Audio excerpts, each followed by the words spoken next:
This is the Democratic Voice of Burma. Hello and welcome to DVB English News. I'm Adam. In this week's briefing, UN Special Rapporteur says foreign banks are facilitating the military's access to weapons. Meet Myanmar's newest war crimes investigators. The National Unity Government suspends official following sexual assault allegations. And a public service announcement on virtual private networks. The UN Special Rapporteur on Human Rights in Myanmar, Tom Andrews, identified 16 banks in 7 countries that are linked to the purchase of weapons by the military. His new report documents how the regime in Naypyidaw has been able to circumvent sanctions over the last 2 years. Andrews called on international banks to stop facilitating transactions that include Myanmar state-owned banks. This is because they may be culpable in funding military attacks on civilians, which is a war crime and crime against humanity. Andrews added that Thailand's Siam Commercial Bank facilitated over $100 million in military-related transactions since March 2023. His new report is called Banking on the Death Trade: How Banks and Governments Enabled the Military Junta in Myanmar. The UN states that over 5,000 civilians have been killed since the 2021 military coup. There are now at least 3 million internally displaced persons and more than 20,000 political prisoners in Myanmar. Over the last 6 months, airstrikes against civilian targets have increased 5-fold as the military continues to lose outposts, territory, and troops to resistance forces. A new group called Burma War Crime Investigation called on the National Unity Government and the Interim Executive Council, a provisional government in Karenni State, to investigate the murder of 3 women and 3 children in February. We believe that the perpetrators of the war crimes should be accountable and they need to be sued at the international courts. We are now sending our findings and documentations and investigations to the organizations like the BIM. That was Sui Lin, a researcher at Burma War Crime Investigation. BWCI was set up in October to investigate and document war crimes. It shares its findings with the Independent Investigative Mechanism for Myanmar, which was established by the UN in 2018.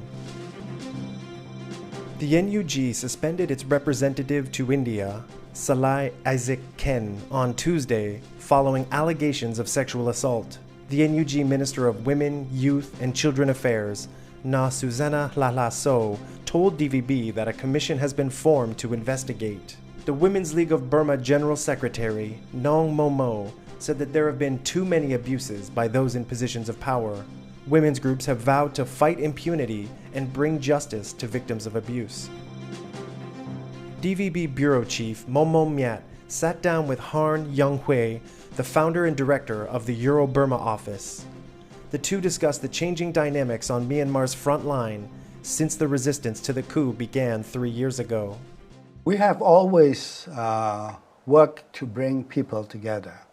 And not only we've believed that if we want democracy, political parties, civil society groups have to be involved. And we have always worked with armed groups to work with civil society, work with political parties.